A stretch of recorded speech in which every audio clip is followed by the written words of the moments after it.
Bonjour, donc je ne me présente pas, c'est déjà fait. Donc moi je suis coordinateur du Véhipôle Atlantique. La France est pour la partie réception des véhicules. La France est partagée en 5 zones. Donc moi je suis responsable d'une des 5 zones. Les 5 zones sont à peu près égales pas en surface, c'est en capacité de traitement des réceptions. Le nombre de véhicules qui sont vus dans chacun des véhicules est à peu près identique. Donc moi je suis le Véhipôle Atlantique. Et donc je couvre un 5e de la France pour tout ce qui est homologation de véhicules, surtout ce qu'on appelle chez nous les opérations complexes. Hein, où ça prend en compte le freinage, ça prend en compte tout ce qui est ancrage de ceinture et autres. Donc je vais vous présenter un diaporama. Je vous laisse regarder en début. Je me présente. Alors, voilà. Déjà, la première chose de savoir, c'est qui fait quoi en matière de véhicule. Donc nous dépendons de la sous-direction de la sécurité des émissions des véhicules du ministère de la Transition écologique et solidaire, le ministère de Nicolas Hulot. Et on exerce par une délégation du ministère en charge des Transports, qui fait partie de ce ministère-là, la fonction d'autorité compétente en matière de réception et de contrôle de technique. Donc la sous-direction est à Paris, hein, et donc c'est vraiment la tête pensante, c'est ceux qui vont à Bruxelles traiter tous les sujets. Et autrement, en région, il y a les DRIR, les DREAL et les DEAL. Bon, ça dépend des endroits. DRIE, c'est en région parisienne, DREAL, c'est dans les autres régions de France, et DEAL, c'est dans l'outre-mer. Donc, on exerce, nous, en DREAL, la fonction de service administratif en charge des réceptions et des contrôles techniques. Donc, c'est nous qui faisons la majorité des réceptions et du contrôle des techniques des véhicules. Surveillance, bien entendu, hein. C'est pas nous qui faisons, c'est plus nous qui faisons les contrôles techniques de véhicules. C'est l'ancien, pour ceux les très anciens, le service des mines. Parce que même moi qui suis comme déjà ancien, j'ai jamais connu ça. Hein. Donc j'ai connu la DRIR avant, mais jamais le service des mines.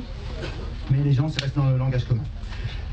On a autrement pour faire nos PV, pour avoir les moyens techniques d'essai, c'est l'UTAC, l'Union technique de l'automobile, des motocycles et du cycle, ça se trouve à Montlhéry, et c'est le service technique, c'est le seul service technique en France en charge des essais. Dans d'autres pays, par exemple en Allemagne, ils utilisent le TÜV, et là il peut y en avoir plusieurs dans différentes régions et qui n'ont pas les mêmes droits européens. Et autrement, on a l'OTC, qui est lui, fait partie de l'UTAC un peu, et c'est une entité qui permet de faire le lien entre nos réceptions et vos cartes grises. Vous avez pu voir que sur vos cartes grises maintenant, toutes les récentes, vous avez un CNIT, un numéro à 15 ou 17 caractères, je ne sais plus, et donc qui permet d'identifier parfaitement votre type de véhicule, le type, variante, version de votre véhicule. Et donc là, il faut faire des liens entre les réceptions par type et puis les cartes grises. Voilà à quoi sert l'OTC. Donc la première partie va concerner sur la partie réception. Je vous parlerai après du contrôle technique, mais la première partie, la majeure partie, va quand même parler de la réception. La réception, pourquoi? Parce qu'on part généralement d'un châssis ici, un châssis cabine, qui est homologué européen, que ça soit en camionnette ou en camion, peu importe. Là c'est un camion, mais ça aurait pu être une camionnette, c'est exactement la même chose. On lui rajoute une boîte, une carrosserie, et qui, elle, va avoir une utilisation particulière, donc dans notre cas présent, la autocaravane. Donc il va y avoir des règles à respecter, des règles donc de chargement, répartition des charges, des règles d'aération, des règles par rapport au gaz, par rapport aux quantités d'eau, par rapport aux issues de secours, voilà, tout ça. Et donc c'est ce qu'on va appeler la réception du véhicule en deuxième étape. Il y a la première étape, c'est le châssis. Lui qui pose pas trop de problèmes parce que c'est la réception européenne. Et après, vous mettez la boîte que vous voulez dessus. Si vous voulez mettre un plateau, vous mettez un plateau. Si vous voulez mettre un porte-container, vous mettez un porte-container.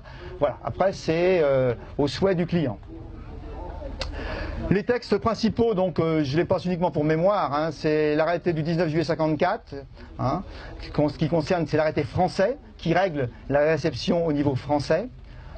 On a après la directive 2007-46 qui est relative à la réception, puisqu'il faut bien voir qu'aujourd'hui, on est pieds et poings liés avec l'Europe.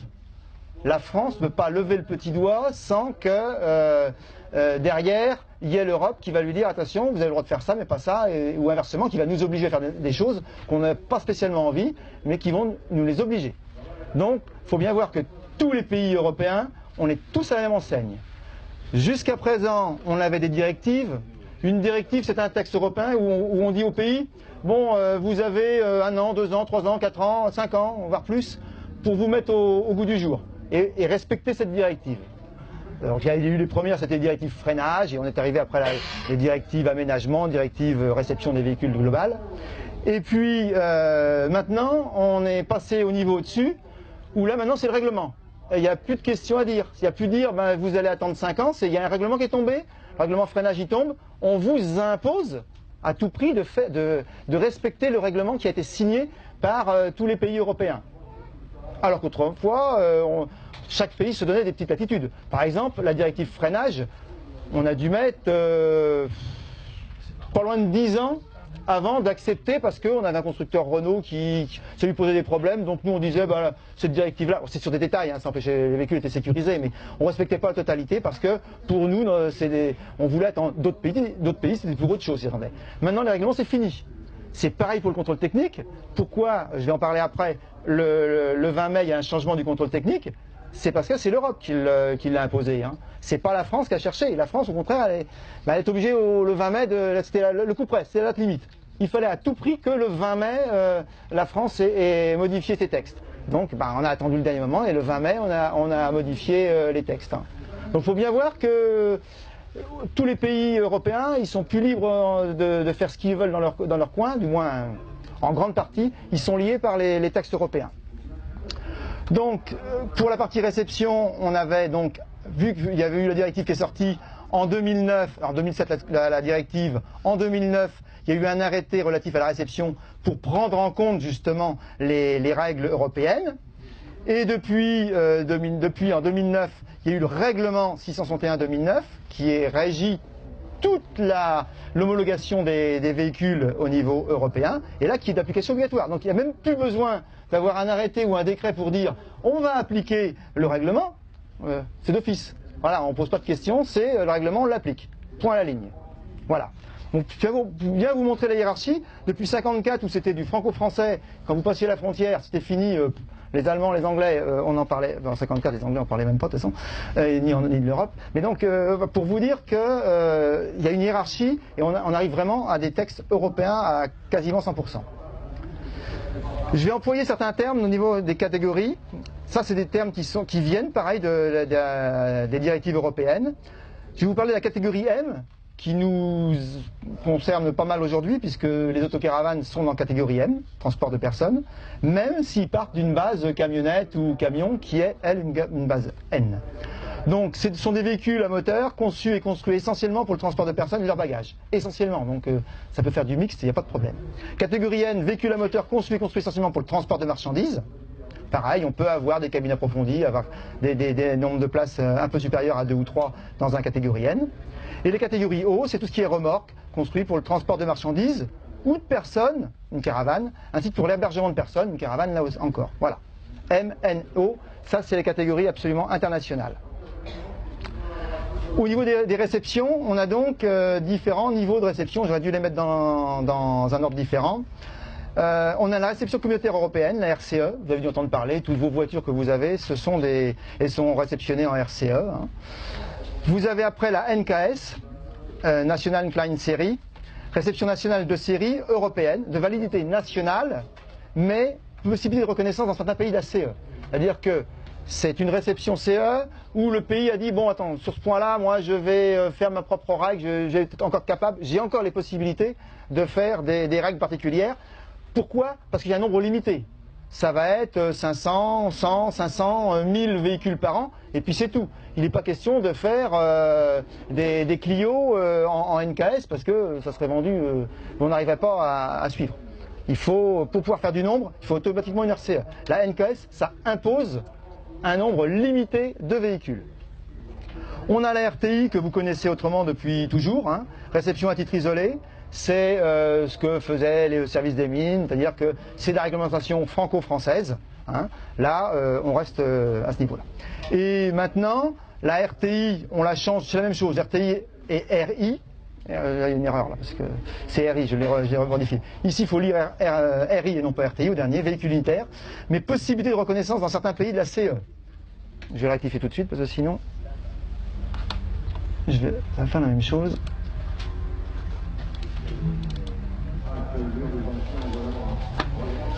Voilà, c'est rectifié. Voilà, RI, véhicule unitaire, mais possibilité de reconnaissance dans certains pays de la SCE. Possibilité, j'ai pas dit 100%.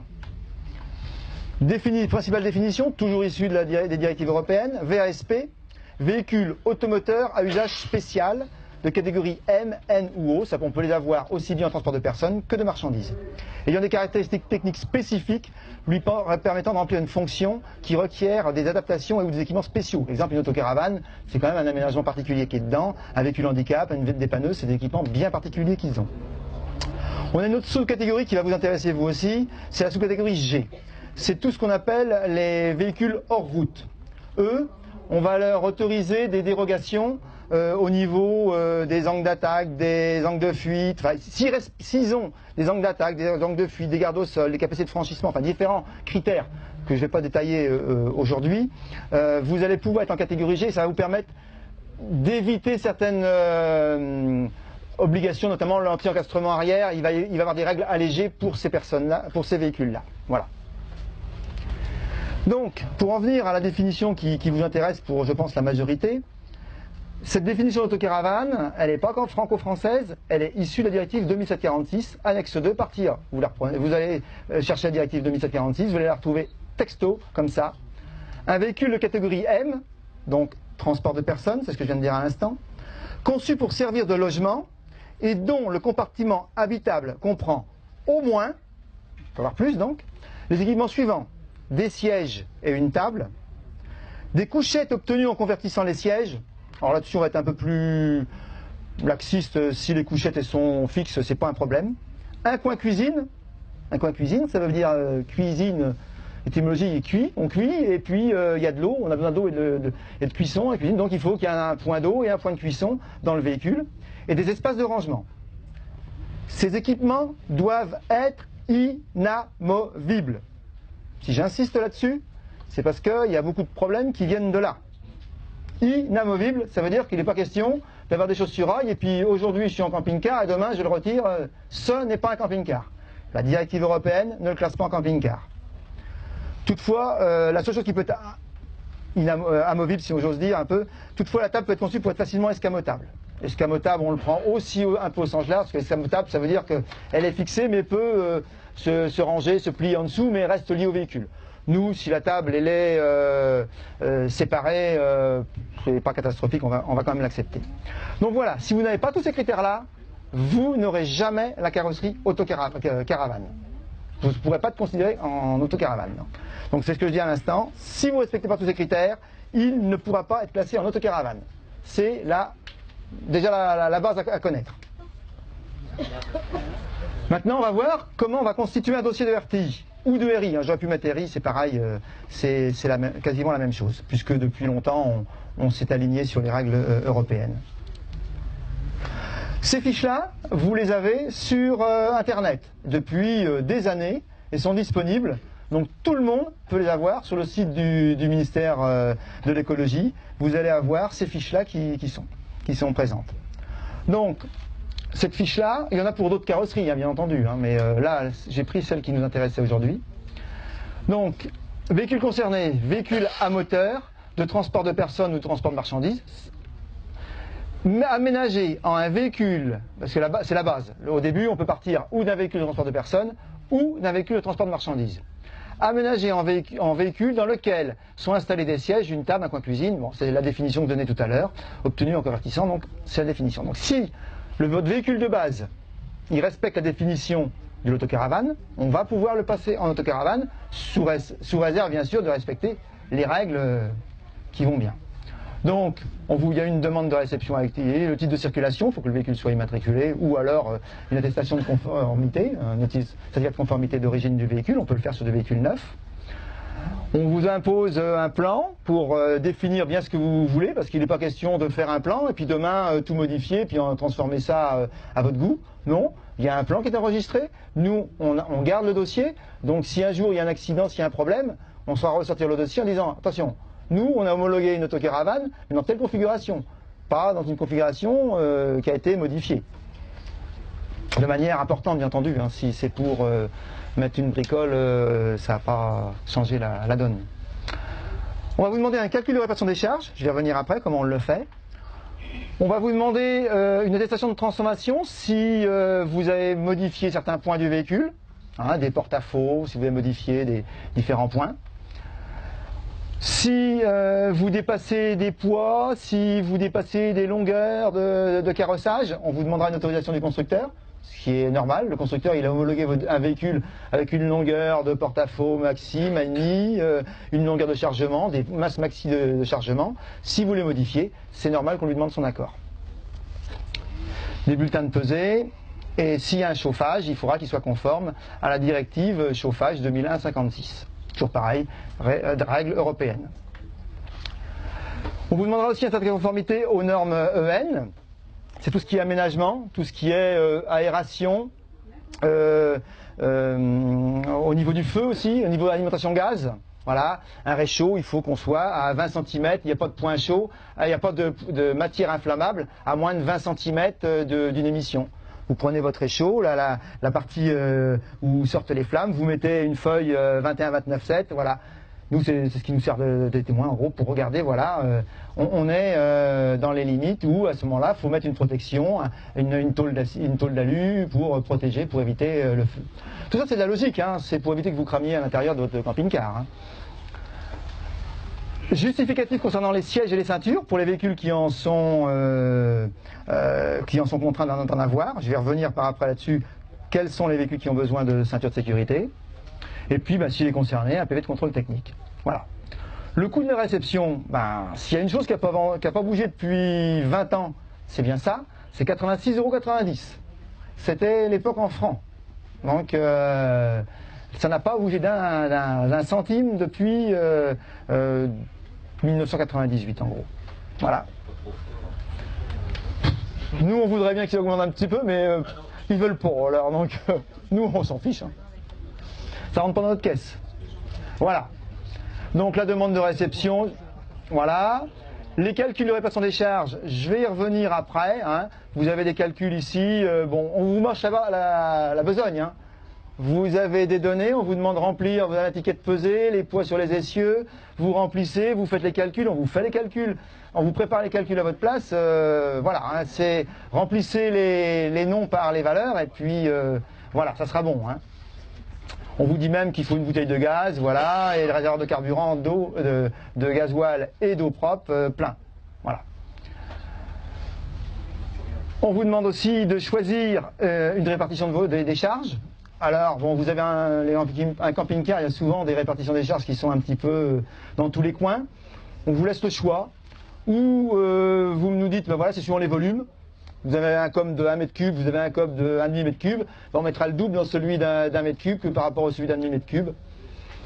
Ou alors, vous nous dites, voilà, nous, non, on a un grand coffre, mais on va pas y mettre grand chose, on va y mettre que peut-être 50 kg. Par contre, on a un plus petit coffre, on va y mettre, je sais pas, moi, les batteries ou quoi que ce soit, et donc on veut y mettre plus de kilos. Du moment que c'est raisonnable, on vous lève libre choix. Tant que c'est raisonnable, nous on va pas venir s'embêter là-dessus à vous casser les pieds ou à vous dire ah non on va mettre plutôt ça. Si vous faites la répartition par les charges, par les volumes, il n'y a aucun problème, on ne pourra rien vous dire. Si vous faites une répartition différente, bon, et qu'il y a vraiment des aberrations, je vous dis, hein, c'est très très rare, si vous arrivez une fois ou deux de temps en temps de dire non mais attendez là, vous rigolez, vous me mettez, pour ça, ce qui se passe c'est souvent, c'est comme la répartition des charges elle passe pas, dans un petit coffre qui va faire 20 litres, on va dire, ah j'y mets 50 kilos. Et dans la soute d'un mètre cube, bon j'y mets 10 kilos, hein, non mais c'est sûr, j'y mets mon duvet. Il faut arrêter de nous prendre de... Hein, d'accord? Donc, dans un cas comme ça, oui, on est amené à modifier et à vous dire non, soyez raisonnable, on ne va pas mettre 50 kilos dans un endroit de 10 litres et puis en mettre 5 kilos dans un de 1 mètre cube. Voilà, on vous demande dans le plan d'aménagement de repérer vos coffres. Voilà. Après, vous rentrez les valeurs, vous faites les calculs et ça sort tout de suite. La répartition des charges, si elle est bonne. On vous demande l'attestation de transformation. Et notamment, vous allez procéder aux transformations suivantes. Si vous avez modifié le porte-à-faux, si vous avez modifié des points, vous nous dites ce que vous avez fait. Voilà. J'ai aménagé deux sièges à l'arrière. J'ai fait... voilà, vous nous dites tout ce que vous avez fait. Voilà. L'ouverture des fenêtres, c'est à prévoir aussi sur... Oui, vous les mettez, les ouvertures de fenêtres. Oui, c'est là que vous mettez. Oui, si vous avez ouvert des fenêtres, oui, c'est pas un problème. Il ne faut pas l'homologation du constructeur pour l'ouverture d'une fenêtre, c'est en côté. Alors, attends. Après, Ouais. Alors, l'ouverture des fenêtres, si vous partez sur une cellule, comme la première que je vous ai montée au début, c'est une cellule, camping-car. Après, là, c'est lui qui décide de le faire. Si maintenant vous partez d'un fourgon tôlé, dans lequel il y a les ancrages de ceinture, notamment les Volkswagen, tout ça, où il y a les ceintures qui sont là, oui, il n'est pas question de s'amuser à couper des montants. Si vous coupez des montants, à ce moment-là, il faut l'autorisation du constructeur. Ça va de soi. Voilà. Alors, montant ou tôle, si c'est que la... non, la tôle, si on découpe que la tôle, c'est pas un problème. D'accord. Les portées issues, vous avez des règles à respecter, on vous les met là, bon, vous lirez, je vais pas les détailler, c'est pas le but aujourd'hui. Les baies vitrages, on vous dit quelles sont les conformités. On vous dit aussi que si vous avez des baies à projection, il faut une indication comme quoi vous partez pas avec les baies à projection pour ramasser les cyclistes au passage, hein, d'accord? On vous donne des règles sur les rayons de courbure notamment, voilà, pas d'angle saillant pour à proximité des places. Mais c'est de la logique tout ça, hein. Je vais pas les mettre à un angle saillant à proximité d'une place assise. C'est vraiment le bon sens. Hein. Il n'y a rien vraiment d'extraordinaire là-dedans. Hein. On vous dit que les réservoirs de plus de 100 litres, il faut une séparation. Parce que automatiquement, vous comprenez, si vous mettez un réservoir de 500 litres qui est rempli à la moitié, vous allez avoir un ballon qui va se faire ou droite-gauche ou avant-arrière, donc qui risque de perturber le fonctionnement, le comportement de votre véhicule. Donc voilà, il y a besoin de cloison. Tolérance, 100 litres, 105 litres. Ouais, non, mais on n'est pas, oui, 105 litres, on n'est pas à ça près. Ça a changé maintenant, c'est 200. Hein. Quoi? Non, c'est toujours 100 litres. Non, c'est 200. Non, c'est 100 litres avec le... Au-delà de 100 litres, il vous faut... Si vous voulez mettre 500 litres d'eau, vous mettez 500 litres d'eau. C'est pas un problème. 500 litres d'eau, mais c'est pareil qu'une fois. Non, c'est 100 litres. Au-delà de 100 litres, ça doit être séparé. Voilà. Et s'il fait 500 litres, on peut le séparer aussi qu'une fois. Pour un réservoir de 500 litres. Non, vous avez peut-être raison à ce niveau-là. Oui, je crois. Là-dessus, oui. Parce que des 500 litres, on en voit quand même peu. Si, ouais, ça existe. Mais... C'est un réservoir de 500 litres et on ne sait pas plus quoi. Oui. Donc c'est 300 litres. Non, mais c'est les réservoirs de plus. Voilà ce que je vous lis. Les réservoirs, la contenance de chaque réservoir de liquide à carburant doit être inférieure ou égale à 100 litres, sauf si le réservoir de carburant est compartimenté par un brise-flot. Voilà. Et occupant 50% au moins de la section et limitant chaque compartiment à 100 litres maximum. Ah, voilà. Donc, non, désolé. Il n'y a pas de changement là-dessus. Voilà. Si vous avez le texte, vous me le montrez parce que je ferai changer le texte national, mais je pense pas. Mais ah non, mais c'est un texte national, ça, hein, donc européen. Hein. Chauffage, j'en ai parlé tout à l'heure. On vous demande une mag... Ah, il n'y a plus de micro. Ah, plus de courant. Bon, je vais pas tenir jusqu'à la fin là. On vous demande une plaque de transformation. Comment? Ah d'accord. Alors là. C'est les réservoirs qui a fait tout claquer là. Ah, oui. Bon, ça m'empêche pas de continuer à parler. Ça m'empêche pas de continuer à parler parce que bon, les points on va pouvoir avancer quand même. J'ai une autre fiche qui concerne, certains le font peut-être, après un transport en commun. Certains utilisent un ancien car pour le transformer en camping-car. Donc il y a moyen, sachez qu'il y a une fiche, il y a des règles à respecter parce que là-dessus c'est un peu particulier. Il y a une fiche, toujours vous trouvez, je vous la laisse le regarder parce que ça concerne quand même un nombre relativement limité de personnes. Vous l'avez, vous avez toutes les consignes. Il y a souvent besoin de dérogations parce que les règles de freinage ne sont pas les mêmes. Donc des dérogations mais qui sont, si elles font partie des dérogations qui sont prévues là-dessus, elles seront accordées, vous nous les demandez et le ministère nous les accorde. sont prévus dans les textes, on donnera les dérogations, si c'est bien les dérogations qui sont prévues là-dedans. Si maintenant vous venez, vous avez acheté un bus de 15 mètres de long et vous voulez le transformer en camping-car, je vous dignette tout de suite. Ça s'est rallumé. Ça marche? Oui, ça marche. Oui, donc je dis... Ça va mettre du temps à s'allumer. Bon. Je disais, si vous par contre vous amusez à acheter un bus de 15 mètres de long et vous voulez le transformer en camping-car, ah bah oui, j'ai 3 mètres de plus qu'un bus, qu'un car classique. Niet, vous vous amusez pas à ça. Parce que là, un véhicule, les seuls véhicules qui ont le droit de dépasser les 12 mètres, enfin, les véhicules au-dessus de 12 mètres, c'est les cars dans certaines configurations avec double essieu et tout ça. Donc ça ne marchera pas pour si vous le transformez. Il a le droit de circuler à 15 mètres en car, il n'aura pas le droit de circuler à 15 mètres en transport en commun. Attention, parce qu'il y en a qui vont bien réussir à nous sortir ça un jour. Hein. D'accord? Ah non, mais il faudra à ce moment-là que le véhicule, il ait 10 places. Vous le laissez en transport en commun. Permis de transport en commun, vous avez fait un aménagement camping-car derrière, pas de problème. Ça reste un transport en commun. D'accord? Il faut faire attention à tout. Dès que vous faites des modifications qui sortent un petit peu de l'ordinaire, vous vous adressez ou à des cabinets conseils, qui sont là pour ça, ou à l'Adréal. Sachant que l'Adréal ne fait pas office de cabinet conseil. Et là pour vous aider, pour vous donner quelques idées, mais ne va pas monter le dossier à votre place. Je peux vous aider, mais on n'a pas, on peut pas se permettre d'aider 5000 personnes en France à monter leur dossier. On a d'autres activités, on a des professionnels, on a des industriels qui nous sortent des véhicules, d'Agruo qui nous sort des milliers de véhicules par an. Ben, je pense que lui, on a besoin de s'en occuper. Hein. Si lui, on retarde d'un mois ses réceptions, il va faire des bons, à juste titre. Donc on ne peut pas prendre la main et écrire le dossier à votre place, ça c'est clair. Mais on fait des fiches hein, qui servent à ça. Hein. Donc voilà, il y a voilà les règles pour le TCP et à la fin, voilà. Donc on va passer. Attention aussi à une chose, c'est ne pas utiliser une ancienne caisse frigo, je vous le dis parce que je l'ai déjà eu, sans son ancien châssis porteur. Vous dites, ah super, j'ai une caisse frigo, j'ai déjà l'isolation, j'ai tout ce qu'il faut. En plus, il fait 2,60 m de large, c'est super. Je vais avoir plus de 10 cm de plus que ou 5 cm de plus que les autres. Mais non, ça ne marche pas. Parce que la largeur maximum d'un véhicule en France, et en Europe pratiquement, c'est 2,55 m. Donc votre véhicule, si vous mettez une caisse de 2 mètres, vous faites un camping-car à 2,60 m ou 2,70 m, ou enfin, si vous voulez, au-delà de 2,55 m de large, on refuse. C'est niette. La seule chose, il y a dérogation pour un véhicule qui aurait une carte grise en tant que frigo. C'est sûr que quand la partie frigo n'est plus valable parce qu'il n'y a plus l'étanchéité, il n'y a plus l'isolation nécessaire pour faire du transport frigorifique, bon, ce véhicule-là, on ne va pas dire on va le mettre à la poubelle. Il peut être transformé pour faire du transport ou à la limite pour faire du camping-car. Ok, il a circulé pendant 500 000 km en caisse frigo. Et ben, ces derniers 100 000 km, il peut les faire en camping-car, c'est pas un problème. D'accord ? Ce qui est différent d'un véhicule neuf sur lequel on viendrait mettre une cellule à 2,60 m. Attention, qu'est-ce que c'est que ça? Attention parce que ça, c'est déjà arrivé et la personne a bien été embêtée. Hein.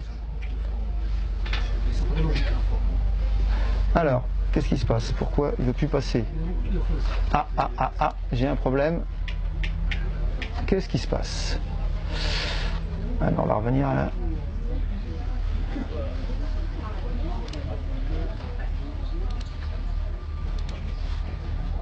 Voilà. Autocaravane, ceinture de sécurité. Donc, les places utilisables en circulation doivent être clairement signalées aux utilisateurs. Ça, c'est la règle, un pictogramme. Vous mettez alors, ou les places qui sont autorisées ou les places qui sont refusées. C'est comme vous voulez. Généralement, les constructeurs, ils mettent les plaques autorisées, les plaques avec une ceinture. Les places avant sont obligatoirement avec des ceintures. Je ne parle pas des vieux véhicules parce que là, on est avant 62 ou 63. Donc, bon, camping-car, on oublie. Pour les places arrière, les règles évoluent en fonction de l'année de première mise en circulation. Attention, c'est assez complexe. Donc, avant de faire quelque chose, renseignez-vous bien sur ce que vous allez faire. Ne mettez pas n'importe quoi, parce que voilà le tableau. Donc voilà, le tableau récapitule un petit peu toutes les règles. Des règles qui évoluent, vous voyez, jusqu'en 2000, il n'y avait aucune obligation. Si vous prenez un châssis qui est d'avant 2000, il n'y avait aucune obligation de ceinture. Hein. Si vous avez entre 2000 et 2007, vous devez appliquer la directive 9638. Si vous êtes après 2007, vous devez appliquer la directive ultérieure qui est la 2005-41. Voilà. sachant que y a un petit renvoi 1, en cas de présence de ceinture, il faut qu'elle soit homologuée. Il ne s'agit pas de dire « Ah, mon véhicule est d'avant 2000, j'ai pas besoin de ceinture, j'en mets quand même, si vous en mettez, elle doit être homologuée. » Voilà, ça c'est clair. Attention, l'homologation des ceintures, ça ne se fait pas par un particulier. C'est vraiment à tout prix une entité qui est assez complexe. Je sais qu'ici, il y a un ou deux aménageurs qui ont des réceptions comme ça de sièges. C'est vraiment toute une structure, généralement alu, qui est collée avec un process qui est bien particulier, avec des ancrages qui sont moulés, enfin qui sont sertis en gros dans le plancher. Vous ne mettez pas votre siège où vous voulez, il y a des emplacements bien particuliers, donc attention, attention, ne vous amusez pas à monter des ancrages de ceinture qui ne soient pas homologués. Ça c'est rédhibitoire, les places sont refusées. D'accord ?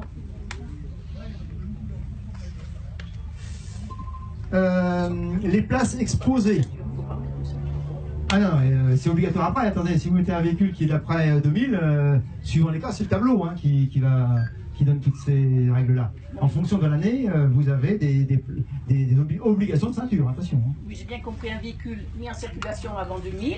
Il n'y a rien du tout. Oui, on met rien, mais si on met des ceintures, il faut qu'elles soient homologuées. Oui. Donc on les enlève, d'accord. Voilà. Donc on met 2 places. Si on a assez de places, Non, vous mais dans les pourrez places, quand même, avoir un véhicule, pour préciser, un véhicule d'avant 2000, vous pourrez avoir 9 places dans votre véhicule. Vous aurez 2 places qui seront avec des ceintures, c'est les places avant, et à l'arrière, bah, vous aurez des places sans ceinture, point à la ligne.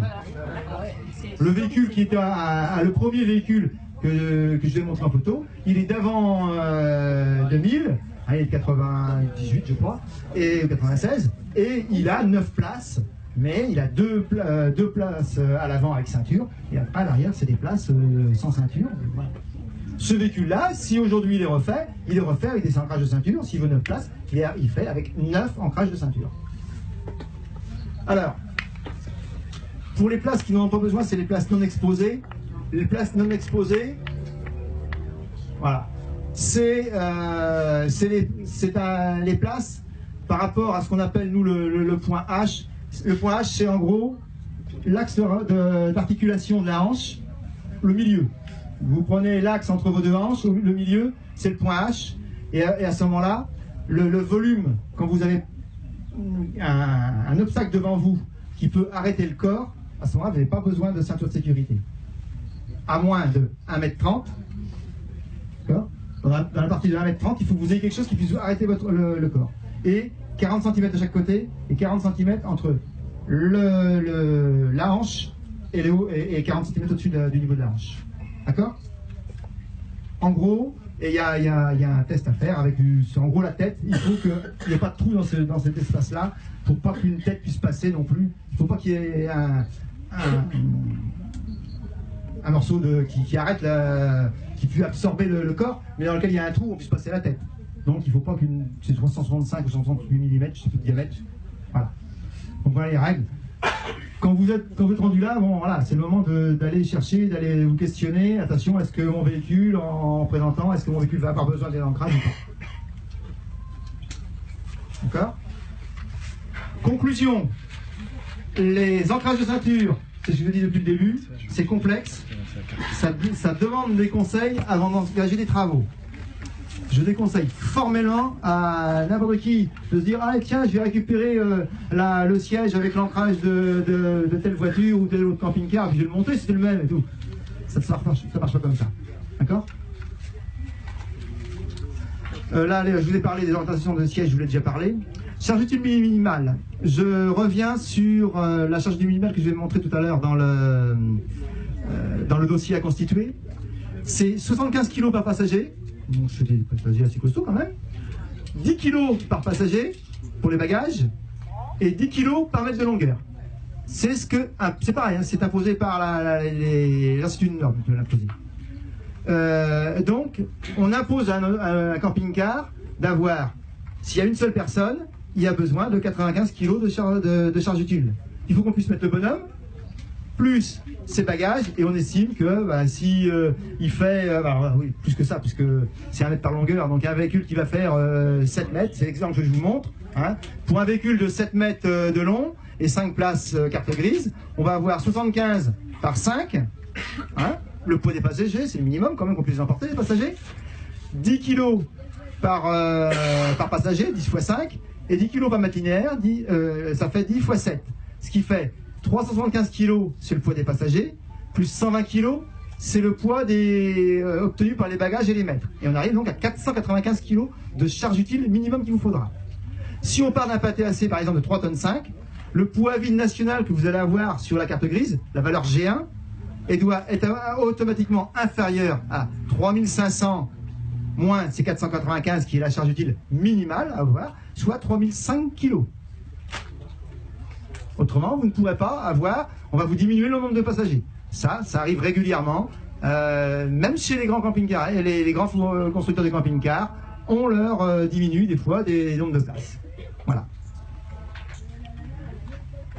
Alors, comment déterminer ce poids G? Ce poids G1. Le poids G1, c'est, vous prenez votre véhicule vide de tout chargement je parle, hein. L'équipement bien sûr est dedans, hein. Vous enlevez les vêtements, vous enlevez la nourriture, vous enlevez les matériels d'hiver, tout ce qu'il y a, hein. Mais vous mettez le plein d'eau propre. S'il y a 500 litres d'eau, vous mettez 500 litres d'eau, d'accord? Ah oui. Et vous mettez au moins une bouteille de gaz remplie. S'il y a 2 bouteilles de gaz, on accepte qu'il y en ait une de remplie puisque l'autre sert de tampon. Bref. Et donc, si besoin, c'est une tolérance qu'on accorde. Hein, c'est pas dans les textes, c'est pas écrit comme ça, mais généralement les DREAL l'accordent. Si vous avez des options démontables, si vous avez un destor, si vous avez une antenne télé, des porte-vélos, des attelages, on pourrait les soustraire quand vous venez à votre ticket de peser avec ces accessoires-là. On pourra dire, bon, ces charges utiles qu'on avait de, je ne sais plus tout à l'heure de combien on avait, là, c'était 120 kg. Ces 120 kg, vous avez le droit d'utiliser comme vous voulez. Les passagers, c'est pas, vous ne pouvez pas, c'est les personnes. Mais les 120 kg qu'on vous demande d'avoir dans charge utile, vous les faites comme vous voulez. Si vous avez envie de partir avec la télé, avec les vélos, avec l'attelage, tout, la totale, et puis un string, c'est votre droit. Si par contre vous voulez partir avec de la nourriture, avec les vêtements et tout ça, et ben là, il ne faut pas que vous preniez toutes les options. Et normalement, tout professionnel de la vente de camping-car doit vous avertir et pas vous vendre des options à tort larigot. On va dire, ah, c'est bien, vous allez le store, prenez le grand store en plus, au lieu de faire 30 kg, il va en faire 40 kg ou 45, prenez l'antenne télé, puis motorisée, ça va en faire 25 ou 30, voilà. Voilà, un ordre d'idée des options qu'on peut trouver. Voilà. Donc, un store, c'est 22 kg, mais ça peut monter à 26, vous voyez. Un panneau solaire, c'est 10 kg. Qu'est-ce qu'il y a d'autre autrement? Un attelage déjà, 35 kg. Plein de choses comme ça qui vont augmenter les poids. Les batteries, si vous mettez... Ah bah oui, mais il vous faut des batteries supplémentaires pour avoir d'autonomie. Bah, une batterie, c'est 21, 26, voire 30 kg de plus. Tout ça, vous le prenez sur votre charge utile. Disponible. Tout ça, c'est des aliments, c'est des vêtements que vous ne pouvez pas emporter. C'est le vélo, vous ne pouvez pas emporter, tout ça. C'est bien beau d'avoir un porte-vélo, mais... Si on l'avait lors de la pesée, c'est bon. Si on l'a lors de la pesée, tout ça, les batteries et tout ça. Oui, mais si vous l'avez lors de la pesée, et qu'il vous reste quand même le coup à mettre les passagers, et puis au moins 20, 30, 40, 50 kilos pour mettre au moins la nourriture, vous n'allez pas tout mettre que les options. Faut arrêter, on ne va pas accepter non plus ça, il faut être sérieux. Mais non, mais je parle des batteries cellules, elles sont dedans les batteries cellules. Vous avez une batterie cellule, c'est si vous mettez des batteries supplémentaires. Les batteries, c'est peut-être pas le bon exemple, mais le porte-vélo, l'auvent, bon voilà, on n'est pas obligé d'avoir un auvent dans un camping-car. Mais vous sachez que quand vous mettez un auvent de 35 kg, c'est 35 kg de marchandises ou de vêtements ou de vélos, vous ne mettez pas derrière. Et faites le calcul, regardez vos cartes grises, vous n'avez pas une gamme, tous ceux qui sont en dessous de 3,5 tonnes, c'est limite, hein. C'est la concurrence du PTAC. Hein. Après, si vous vous faites arrêter, en France, peut-être pas trop, en Suisse, j'en connais qui se sont fait arrêter. Les véhicules, ils sont restés sur place. Hein. Tous les camping-cars qui roulent, ils sont pas au point. Hein. Mais ça, c'est à la charge de chacun. Moi, attendez, au début, j'ai oublié de le dire, mais je suis camping-cariste depuis 25 ans. J'ai construit mon camping-car, donc je l'ai fait homologuer, d'accord, et je voyage toujours encore en camping-car, et je compte bien en retraite aussi continuer à vivre en camping-car. Donc je sais de quoi je parle, et j'homologue depuis 30 ans des camping-cars. Donc je sais ce qu'il en est. Mon premier camping-car, c'était les tout premiers 3 tonnes 5. C'est même pas 3 tonnes 5, c'est 3 tonnes 450. Hein, c'était un pilote, les premiers. Hein, c'était en 92 ou 93 par là, je crois. Et quand je partais en Norvège avec mes 2 gamins, avec la nourriture, parce que la Norvège c'est cher, hein, t'es jeune, on n'a pas trop les moyens, donc avec le Zodiac, avec les vélos, je l'ai pesé, mon véhicule, il faisait 3 tonnes 900. D'accord? Je suis parti quand même en Norvège, je ne pourrais pas le dire. Je suis trop... Ah oui, mais bon, oui, mais non, mais je ne comprends plus. Oui, mais d'accord. Non, mais attendez, laissez-moi finir aussi. Du jour où je m'en suis rendu compte de ça, eh ben, je suis passé au poids lourd. Voilà, j'ai un 6 tonnes maintenant. Voilà, j'ai un 6 tonnes et j'ai plus de problème. Là, j'ai encore 1 tonne de marge, donc c'est bon. Les pleins, c'est côté comment les pleins, ça fait partie de... Comment? Les pleins de réservoir. Les pleins de réservoir sont compris dedans, c'est plein de carburant de fait et plein d'eau plein d'eau fait. Voilà. Oui, mais c'est sûr. Moi, dans le mien et dans mon 6 tonnes, j'ai 300 litres d'eau. Ouais, mais avec les poids lourds, on va pas partout. Je vais partout avec mon poids lourd. Sur les autorisés, il y a des... Les autoroutes, c'est pareil, c'est le même prix. Les autoroutes, mais... Je suis à moins de 3 mètres, pas de problème. Avec un 6 tonnes en Mongolie, on reste complet. Ah, je suis pas allé en Mongolie encore. Ça ira peut-être. Alors, autre chose. Découpe de passage cabine. Certains, ça c'est valable surtout pour des petits fourgons, trucs comme ça. Vous êtes des fois amenés à faire des découpes de cabine de conduite. Ou à découper des toits pour faire les toits surélevés. Attention à ne pas couper tout ce qui est les traverses verticales qui relient les ancrages de ceinture, sinon vous courez à la catastrophe. C'est que la tôle, c'est bon. Que la tôle. De toute façon, si vous faites une découpe dans le toit, on va demander l'autorisation du constructeur. Donc c'est le constructeur qui va dire oui c'est d'accord ou non c'est pas d'accord. Certains constructeurs n'ont pas de problème. Certains Volkswagen par exemple disent derrière la traverse arrière, vous allez jusqu'au bout, jusqu'à la dernière traverse, pas de problème, on autorise. Donc là-dessus on le sait. D'autres constructeurs, c'est pas le cas. Merci. On a eu des surprises. Comment? Mercedes 0. Il y a tolérance 0. Il faut que ça soit eux qui le fassent. Ah oui, c'est possible. Toyota 0. Oui, je vous dis, c'est pour ça que attention, quand on touche aux ceintures de sécurité, tout ça, ou à la structure du véhicule, attention, vous prenez des pincettes. Hein. Vous risquez gros. Très gros. Alors, donc si la découpe de la cabine ne remet pas en cause, alors moi je parlais, là j'étais en train de parler, là vous êtes intervenu sur les toits, sur les traverses de toits, oui c'est sûr, il faut en parler de ça. Si là où je parlais des découpes de cabine, des fois vous avez des fourgons tôlés, hein, avec une tôle derrière et vous voulez faire un passage de cabine.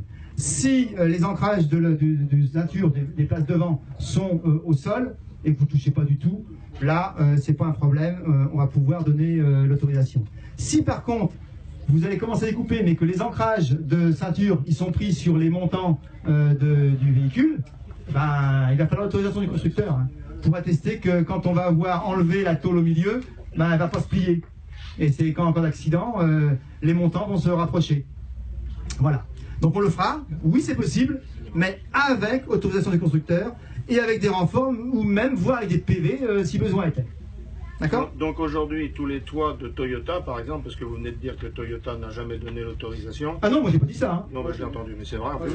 Donc je ne suis pas concerné, hein. Mais il y a quantité de Toyota, on sait, avec des toits découpés, donc bientôt ils vont être à foutre à la poubelle. Ah oui, moi, ils ne sont pas passés en réception chez nous. Ben, il va y en avoir un paquet. Hein. Ah. Non mais si les gens ne sont pas passés chez nous en réception...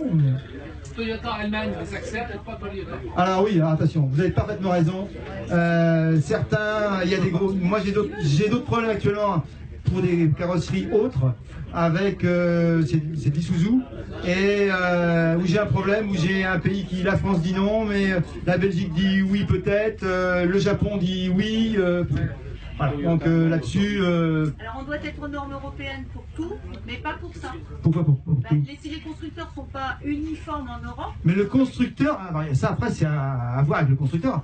Le constructeur c'est lui il est lui le maître. C'est lui qui est capable de dire oui, j'autorise à la découpe ou non, je ne l'autorise pas. Il est maître c'est lui qui a construit le véhicule. C'est pas nous qui pouvons vous donner l'autorisation. C'est le constructeur ou c'est l'importateur? Ça pourrait être une lorsqu'il y a l'importateur accrédité en France, chez nous, il y a Isuzu, il a un importateur accrédité en France, ben nous on va frapper à la porte d'Isuzu France, voilà. Isuzu France nous dit non, et ben nous on dit non. Oui, mais justement, il est là le problème. Pourquoi Isuzu France dit non et Isuzu Allemagne? Vous allez leur demander. Allez.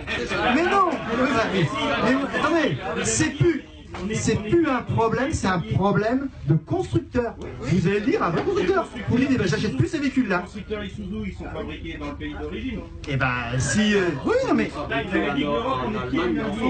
En tout cas, oui, non mais... Oui. Mais après, c'est un droit. C'est le constructeur qui décide, oui ou non. Après, moi... Comment?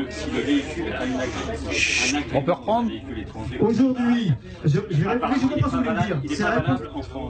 C'est la réponse que j'ai faite tout à l'heure, là je viens de la faire à l'instant. C'est nous, il y a un importateur accrédité en France, et ben nous, on va voir l'importateur accrédité en France. Voilà, c'est lui. Moi, le belge, je le connais pas. C'est vous qui vous chargez de contacter la... Non, ah non, c'est à vous. Ah oui, c'est ça, parce que vous dites nous, donc c'est pour ça que je comprenais pas. Non, mais nous, on demande... nous, on demande... Vous... Ah oui, bien sûr, oui. Voilà.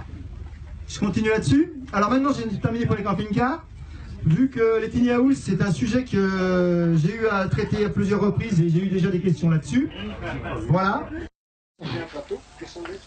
La grosse différence, c'est ça. Hein. C'est que dans un cas, il y a du verre trempé. Il se casse, il tombe en petits morceaux qui ont des dimensions bien particulières. Hein, il y a des tests à faire. Les autres, et ben voilà, ils se fendent et puis vous pouvez passer au travers. Des gens qui passent au travers des baies vitrées, ça existe hein, tous les jours. Hein. Et là, en cas de mort, parce que là, c'est des morceaux complets qui restent. Quand ça vous tranche la carotide, ça va bien loin. S'il est juste sanglé, comment? S'il est juste sanglé, ça devient du chargement. Transporté. C'est justement, j'y arrive. Aujourd'hui, ces véhicules sont souvent fixés définitivement sur des remorques porte-bateaux. J'essaie d'avancer parce que, voilà, il y a encore quand même des choses à faire, à parler. Hein. Le certificat d'immatriculation d'origine n'est donc plus valide, c'est ce que je viens de vous dire. Le véhicule est verbalisable pour transformation notable non déclarée. Les flics ont le droit de vous arrêter et de vous mettre un PV. Deux solutions. Soit la tiny house reste indissociable, il faut faire une RTI ou une RI pour changement de genre, RESP, et puis une carrosserie caravane ou non-spec, hein, c'est pas un problème. Soit la tiny house peut se désolidariser rapidement, et alors c'est du chargement. Désolidariser rapidement, ça veut dire par exemple des twists. Alors voilà, j'y arrive. Voilà un exemple. Alors c'est pas pour une tiny house, c'est pour un porte-bateau. Voilà un berre qui est fixé directement, qui se fixe directement par des fixations vraiment solides sur la remorque ici, qui est homologué par un carrossier local qui est même pas bien loin, tout à fait légalement. Et là-dessus, là on y a mis un bateau, donc il a été homologué remorque porte-bateau, pas de problème. Il aurait pu être mis en remorque non-spec si on voulait, parce que sur le plateau, on aurait pu y mettre ce qu'on voulait. Donc là, à la place du bateau, vous lui mettez la tiny house, et il n'y a plus de problème. Parce que là, la tiny house, là ici, la tiny house, elle est en utilisation classique, hein, avec la maison, vous êtes sur place, la remorque est vis-à-vis à côté. Et là, eh ben, la tiny house, elle est fixée tout à fait complètement, c'est du chargement, et je me transporte avec ma tiny house, c'est du chargement, c'est pas un problème. Donc le vélo peut taper dans la vitre, il n'est pas guillotiné. Monsieur, quand vous allez chez Laurent, monsieur, quand vous allez chez Laurent Merlin, vous allez acheter une vitre, quand vous faites et que vous la mettez dans votre remorque, c'est pareil. Bon, c'est du chargement. Non mais attendez, il y a une différence entre un chargement qui n'est pas prévu d'être en permanence sur un véhicule et puis quelque chose qui est fait d'être en permanence de dessus. C'est pas la même chose. Fixé avec des boulons sur une benne arrière. Je vais venir après. Autre chose, j'ai terminé avec les tiny house. Camping-car poids lourd importé des USA. Parce que, voilà, il y a de la demande et il y a des trucs qui se font qui sont, je vais dire, aujourd'hui, pas du tout réglementaires. Bon, est-ce que vous voyez beaucoup de camions américains immatriculés en France, voire en Europe, mais comme ça? Non. Vous dites pas qu'il y a peut-être une raison, parce que, mais moi je vais en importer un, il n'y a pas de problème, moi je vais réussir. Oui, avec une remorque, oui, non, bon, tant qu'à faire, on est à 17 mètres de véhicule, là, et puis, je sais plus, 12 mètres de... Voilà. Les forains, c'est différent. Ça s'appelle bazar forain. Ils ont des règles particulières, pardon. Ils ont des règles de transport, ils peuvent aller jusqu'à 22 mètres, mais bon, sauf si vous faites, comment ça s'appelle, considéré comme forain, donc avec un emploi qui va bien et tout ça, oui. Mais je pense pas que c'est votre but. Hein. Pourquoi? Et les forains, c'est pour la France, hein, les règles de circulation. Hein. Pourquoi ils ont le droit de faire immatriculer les camping-cars américains, les forains? Non, ils n'ont pas plus de droit que nous, que vous. Non. Écoutez, monsieur, stop, stop, stop. Tous ceux qui sont immatriculés, c'est des faux. Venez, je vous montrerai pas parce que c'est secret. J'ai pas des dizaines, j'ai au moins une dizaine de cartes grises françaises de camping-cars américains qui sont fausses. Fausses, fausses, fausses et fausses. Faites avec des faux PV de réception de chez nous. Voilà. On est en train de se battre là-dessus. Maintenant, bon. Donc là, c'est fini. Voilà. C'est clair. Et là-dessus, il ne faut pas venir me chercher ces camping-cars américains parce qu'ils sont tous immatriculés avec des faux documents. Ou alors les autres, ceux qui sont immatriculés en Angleterre, ils ont une maison, un appartement, ils louent un appartement en Angleterre, et après, voilà. C'est leur problème. Moi, c'est la circulation. C'est leur problème. C'est pas le mien. Voilà. On revient au camping-car. Donc pourquoi ils sont pas homologués en France? Parce que les homologations sont différentes entre les États-Unis et l'Europe. Les poids, les dimensions sont différentes. De nombreux camping-cars, vous avez la photo d'avant, dépassent les 2,55 m de large, les 12 mètres de long. Et là, je vous disais tout à l'heure, les 2,60 m, on ne les accepte pas. C'est pour pas accepter les 15 mètres de long des Américains. Dimension totalement interdite en France pour ce type de véhicule. Le coût des essais, il y a eu déjà des tentatives de devis qui ont été faites auprès de l'UTAC. C'est prohibitif pour un particulier, c'est en plusieurs dizaines de milliers d'euros pour pouvoir faire homologuer un camping-car à l'unité, donc c'est pas la peine. Et la technologie en plus, la technologie étant différente, était quand même un peu un niveau en dessous quand même que l'Europe, il y a des risques réels d'essais non concluants. Ces véhicules-là, ils sont avec des freins à tambour, hein, certains. Pour un camion de 40 tonnes, bon ça, nous on avait ça il y a 40 ans. Ça fait maintenant 30 ou 40 ans qu'il n'y en a plus. D'accord? Alors, camping-car poids lourd importé des USA, l'immatriculation, on peut... Alors certains me disent, bah voilà, on va aller faire immatriculer via une RI, une réception individuelle, dans un autre pays de la CE, qui peut être envisagé, parce que c'est vrai, la directive européenne prévoit qu'à l'article 24, chaque pays puisse faire des réceptions individuelles. Alors il y a deux solutions. Soit ils le font suivant l'article 7 le paragraphe 7 de cet article 24 de 2046. Ça veut dire qu'ils respectent toutes les règles. Ils ont des justificatifs pour tous les PV, d'ancrage de ceinture, de freinage, de tout ce que vous voulez pour le véhicule. Et dans ce cas-là, si le pays l'a homologué dans ce cadre-là, oui, on pourra reconnaître cette réception-là en France et dans les autres pays, puis on sera même obligé. Hein. Si vous venez avec les PV qui vont bien, nous, on le fera sans problème. La seule chose, c'est qu'aujourd'hui, il n'y en a pas un seul, je dis bien pas un seul qui a réussi à faire ça. Donc, les autres possibilités qu'ils ont en allant se faire immatriculer à l'étranger, notamment en Angleterre, c'est qu'ils le font suivant des dispositions techniques nationales du pays, et ou des dérogations nationales. Et ça, la validité, c'est ce que prévoit la directive de 1746, est limitée au pays qui l'a délivré. L'Angleterre, elle a le droit d'homologuer des véhicules à 15 mètres de long, c'est son choix, à 2,60 m de large, en camping-car, c'est son problème. Ils peuvent venir en France, ils sont immatriculés en anglais, c'est pas leur problème, mais la France ne le fera pas. Voilà. Conclusion, si vous achetez un véhicule américain, poids lourd américain, risque très très important de refus pour avoir une carte grise française. Moi, je pense que c'est Trigano et Voyageurs, tout ça qui a foutu le bordel. Non, ça n'a rien à voir. Rien à voir. Non. Mais parlez de ce que vous connaissez, ça n'a rien à voir. Donc, peut-on homologuer son véhicule en tant que porte-conteneur pour pouvoir charger ce que l'on veut derrière? C'est tout à fait possible. Hein, c'est pas quelque chose qui est impossible. Si le système de fixation il est fiable. Vous ne mettez pas ça avec des clavettes, avec un truc très léger. Hein. Les twist-lock, beaucoup utilisent le système twist-lock. Le twist-lock, c'est le système de porte-conteneur qui va sur les bateaux, sur les porte-conteneurs. C'est fiable, c'est un caisson, des fixations. À ce moment-là, le véhicule, nous, on vous le réceptionnera. Vous mettez une boîte dessus, vous mettez ce que vous voulez dedans dans votre boîte. Hein. C'est un chargement, c'est un porte-conteneur. D'accord? Les blis de Hollande sont assez célèbres. Quand tu arrives à vélo, je ne sais pas, je ne connais pas, donc je ne vous parlerai pas. Voilà. Alors, maintenant, une autre variante. Si la boîte, j'emploie la boîte parce que le mot conteneur pourrait avoir une connotation particulière. Si la boîte qui est fixée dessus constitue à elle seule une carrosserie, une entité complète, par exemple caravane, à ce moment-là, comment? Alors le pick-up, pour vous dire, j'ai passé hier 1 heure avec le ministère, avec la grande responsable du ministère des réceptions, et puis deux autres ingénieurs du CNRV, du Centre national de réception des véhicules. Justement, notamment sur ce point-là, sur ce qu'on peut faire. On en a déduit que sur cette diapo-là, voilà, il fallait, parce que bien entendu, ces diapos-là, je les ai fait valider au niveau ministériel. Hein, c'est pas Patrice Guillet ou l'Adréal Pays de la Loire qui les fait. Hein. Donc, je les ai fait valider et on a bien dit de toute façon, attention. En tout cas, dès que vous avez ce type de carrossage, prendre contact en amont avec l'Adréal qui vous dira oui, dans votre cas, oui, on va pouvoir le passer en caravane, plateau, on va pouvoir le passer plutôt en porte-conteneur. Chaque cas est un petit peu particulier. Donc, ici, là, c'est le cas courant ici. Oui, non mais... Alors, le plateau, c'est du chargement. Sur vos petits pick-up... Il y a des réels qui disent c'est du chargement, il y en a d'autres qui disent non, c'est pas du chargement, on ne veut pas le considérer parce qu'il est aménagé camping-car.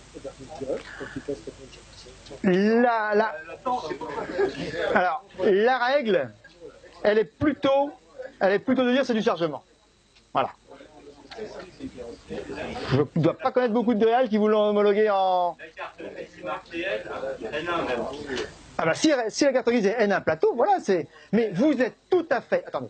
Vous êtes tout à fait en règle dans votre... Si vous n'avez pas commencé à découper la partie arrière et tout ça, hein. Si vous êtes tout à fait en règle avec votre cellule qui est dedans, qui est sanglée, qui est en N1, vous êtes 2 ou 4 places ou 5 places dans votre véhicule, du moment que vous ne dépassez pas le PTC quand même, hein, faut pas l'oublier ça.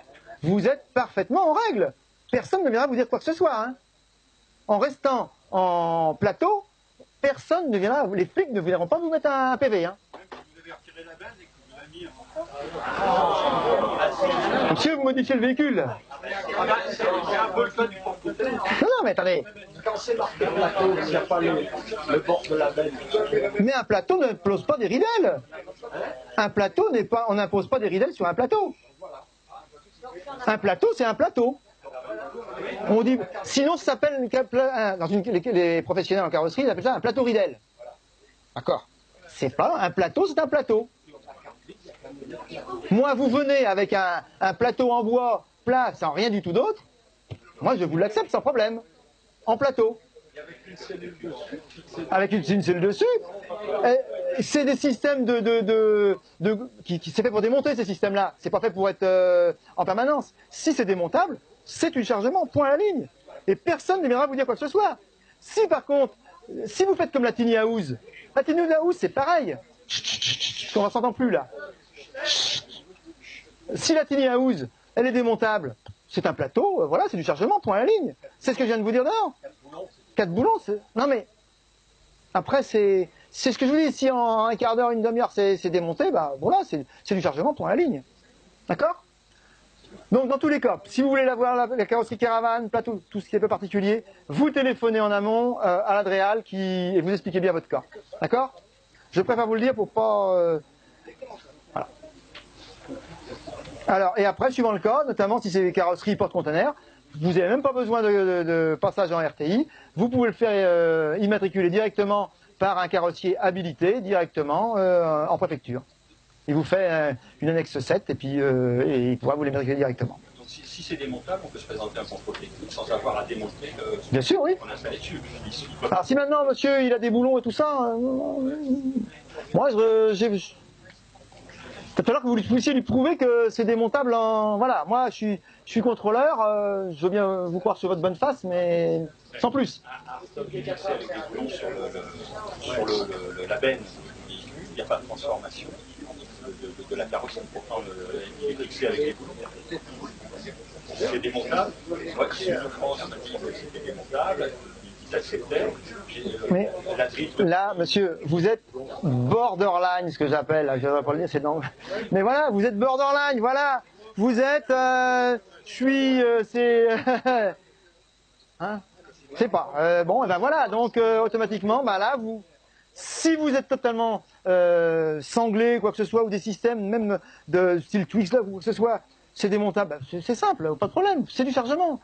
Vous êtes à quelque chose, il vous faut une demi-journée pour le démonter, C'est plus du démontable, c'est plus du chargement. Voilà. Moi, c'est pas grave, mais en cas d'accident, c'est là qu'il y aura plus de problèmes. Aussi. C'est tout, c'est l'assurance qui va faire ça. J'en ai fini un peu pour la partie autocaravane, parce que je dois être en retard déjà, je pense. Ah. D'accord. Je continue. Donc, des questions qui m'étaient posées. C'est j'ai construit une petite remorque de PTAC de moins de 500 kg. Que dois-je faire pour circuler avec?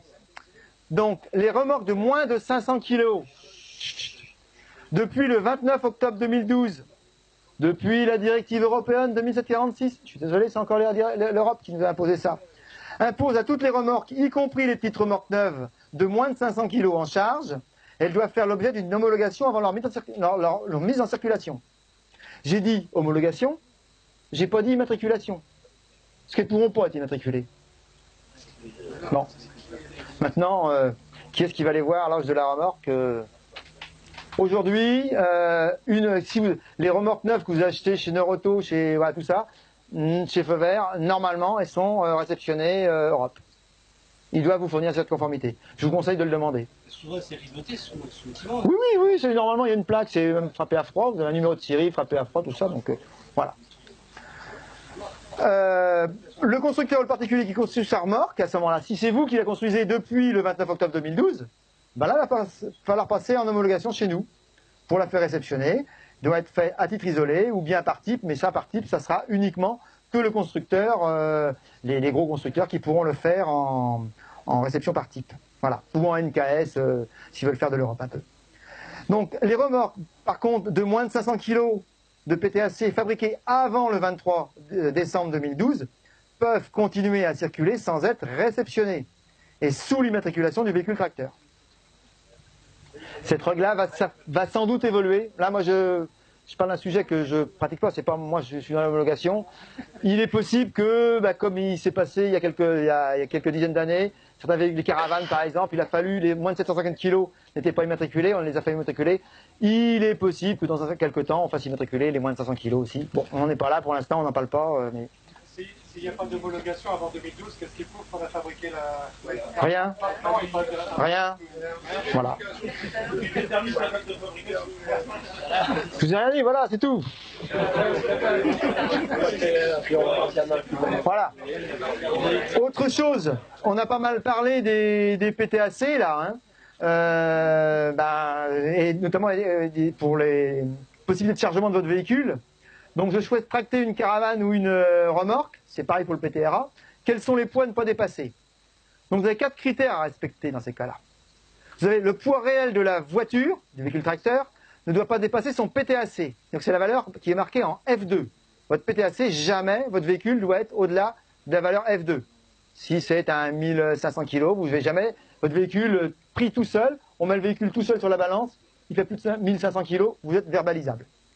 Pareil, le poids réel de la remorque, son PTAC, donc sa valeur F2 à la remorque, ne doit pas dépasser le PTAC indiqué sur son certificat d'immatriculation. D'accord? Ou si c'est sur les moins de 500 kg, sur la plaque de tare, qui est obligatoire sur les moins de 500 kg. Aussi. Donc ça, vous avez ces deux points-là à respecter.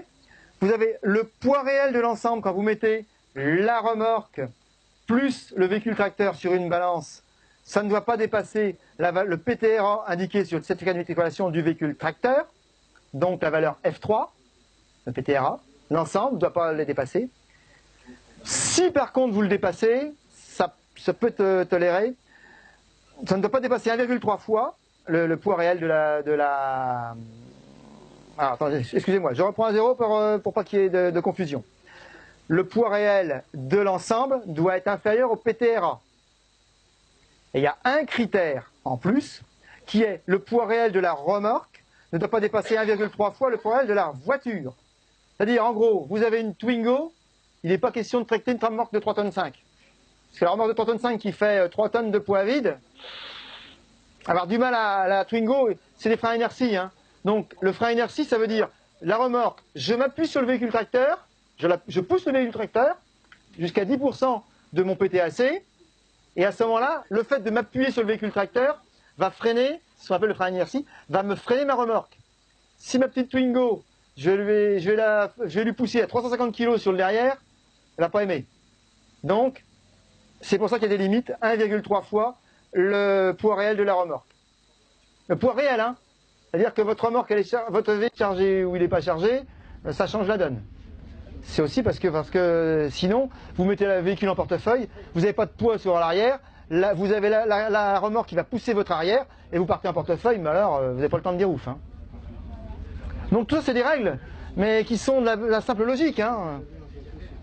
Je rappelle, PTAC, c'est le poids total autorisé en charge, le PTRA, c'est le poids total roulant autorisé. C'est véhicule tracteur plus véhicule remorqué, le PTR. Faut-il démonter le dispositif d'attelage des caravanes ou des remorques légères installées sur les véhicules particuliers après usage? Le code de la route ne prévoit pas de disposition spécifique imposant le démontage après usage des dispositifs d'attelage. Il prévoit que les véhicules doivent être aménagés de manière à réduire autant que possible en cas de collision les risques d'accident corporel.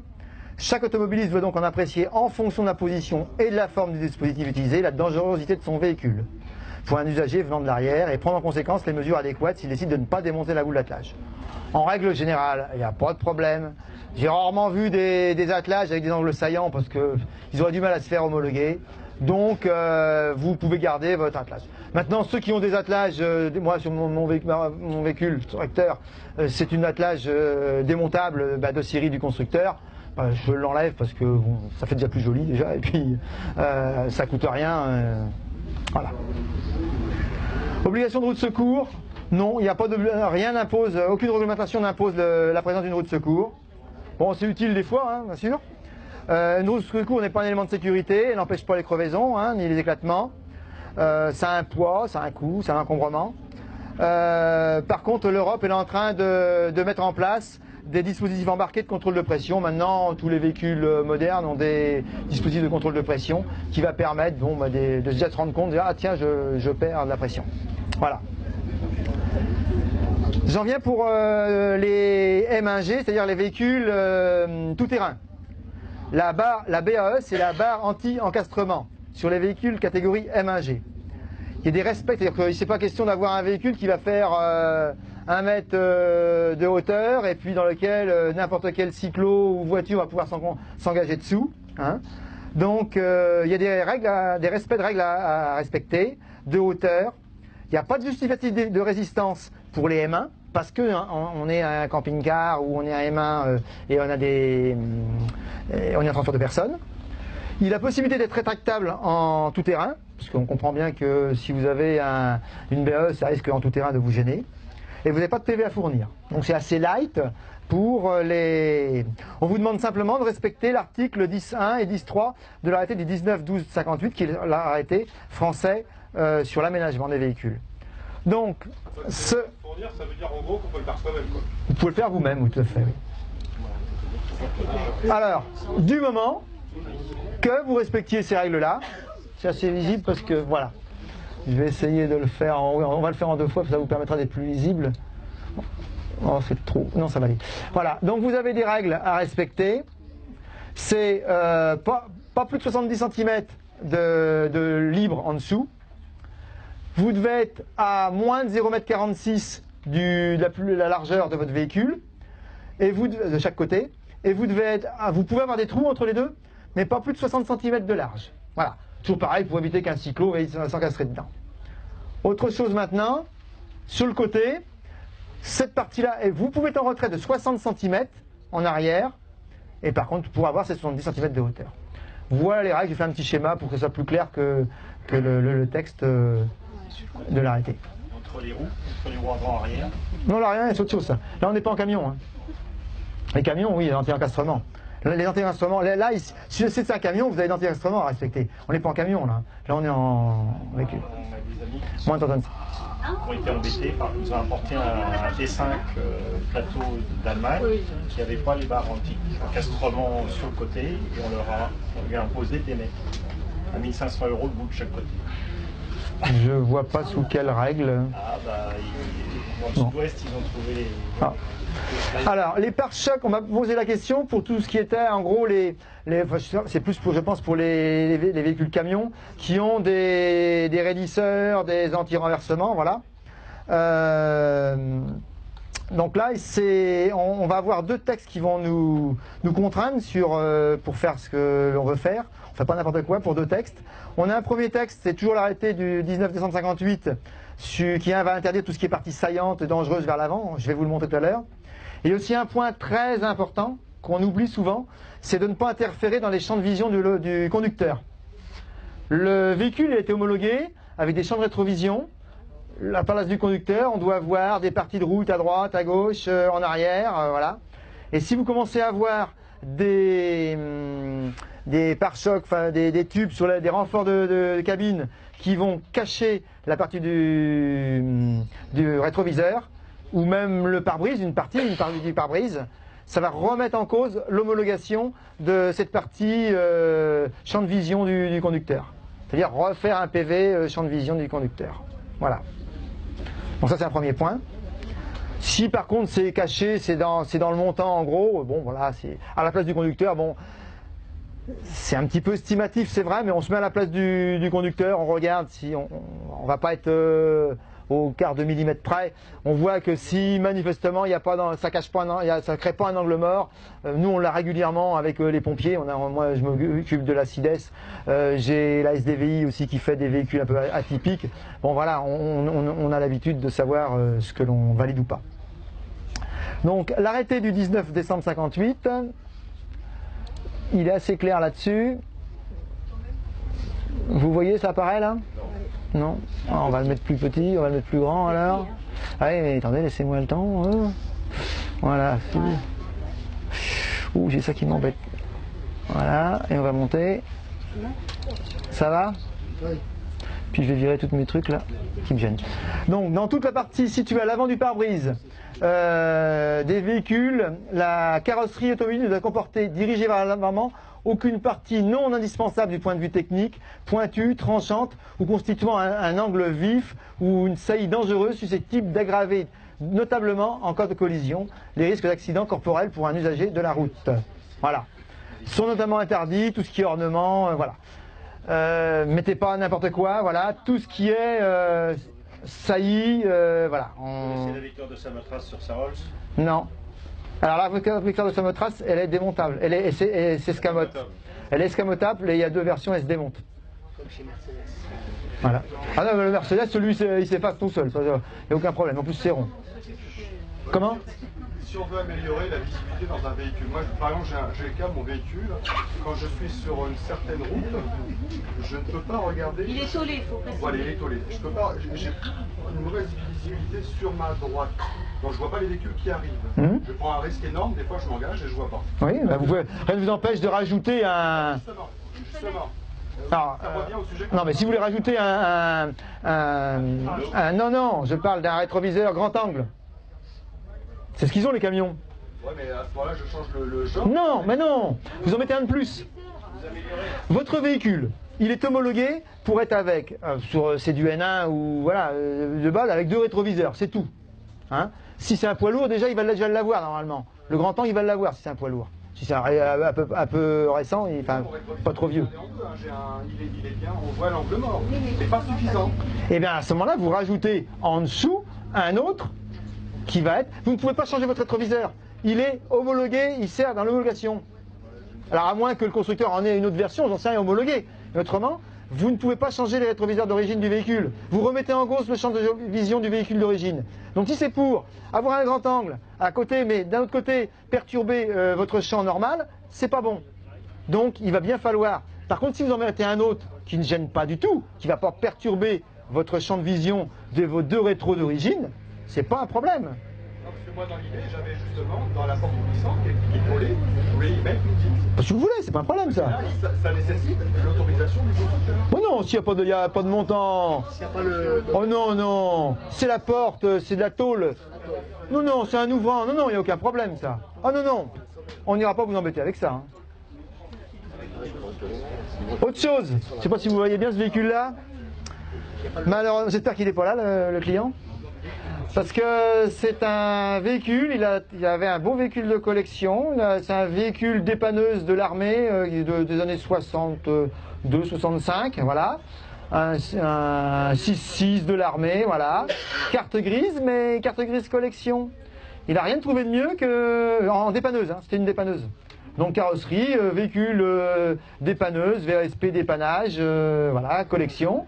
Il n'a rien trouvé de mieux que de mettre une cellule camping-car dessus. Désolé, interdit. On ne fait pas de réception sur un véhicule de collection. C'est plus un véhicule de collection après.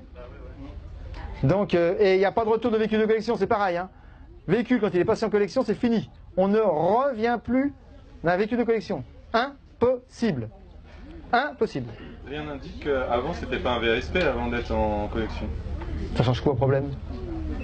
C'était un VSP dépannage. Il a une carte grise VSP dépannage en véhicule de collection. On ne touche pas à la carrosserie grise. Mais si c'était un autocaravane par exemple, un VSP. Ah, si c'était un mais j'ai rien dit, mais attendez. Mais il a été homologué. Si c'est un VSP autocaravane, c'est pas un problème ça.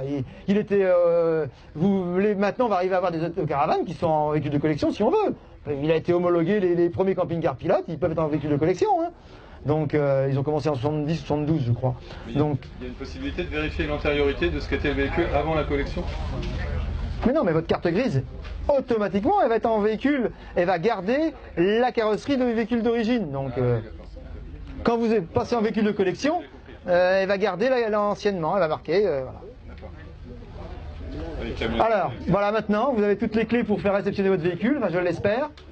Mais n'essayez pas de me présenter les modèles suivants, je les ai déjà refusés. Et c'est vrai, hein.